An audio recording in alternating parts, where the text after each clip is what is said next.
মাটি ছাড়া কোনো রকম কাদা মাটির ঝামেলা ছাড়াই পুষ্টিকর সবজি চাষ। ভাবছেন কিভাবে সম্ভব? আজ কথা বলবো বর্তমানে উন্নত কৃষিকাজ হাইড্রোপনিক্স বিজনেস নিয়ে। হাইড্রোপনিক্স হলো এমন একটি প্রযুক্তি যেখানে মাটির পরিবর্তে শুধু পুষ্টি সমৃদ্ধ জল ব্যবহার করে গাছ বড় করা হয়। এই পদ্ধতিতে চিরাচরিত চাষাবাদের চেয়ে 90% কম জল লাগে এবং কোনো ক্ষতিকারক কীটনাশক ব্যবহার করতে হয় না। ফলে উৎপাদিত সবজি হয় 100% অর্গানিক। এবং বর্তমানে বড় বড় শহরগুলো সুপার শপ, 3 স্টার বা 5 স্টার হোটেলে এবং কন্টিনেন্টাল রেস্টুরেন্টগুলোতে fresh lettuce, capsicum, cherry, tomato এবং স্ট্রবেরির প্রচুর চাহিদা রয়েছে।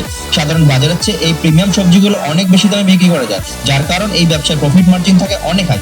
আপনি চাইলে আপনার বাড়ির ছাদ কিংবা ঘরের একটা ছোট অংশ থেকে কমার্শিয়াল ব্যবসা শুরু করতে পারেন। প্রাথমিকভাবে পাইপ, ওয়াটার পাম্প এবং নিউট্রিয়েন্ট সলিউশন কিনতে সামান্য কিছু ইনভেস্টমেন্টের প্রয়োজন হবে। একবার সেটআপ দাঁড়িয়ে গেলে অল্প পরিশ্রমে সারা বছরই ফলন পাওয়া সম্ভব। চেনা জানা সচরাচর ব্যবসার বাইরে এসে যদি ট্রেন্ডি, মডার্ন এবং পরিবেশ বান্ধব কিছু করতে চান, তবে হাইড্রোপনিক্স বিজনেস আপনার জন্য ভাগ্য বদলে দিতে পারে।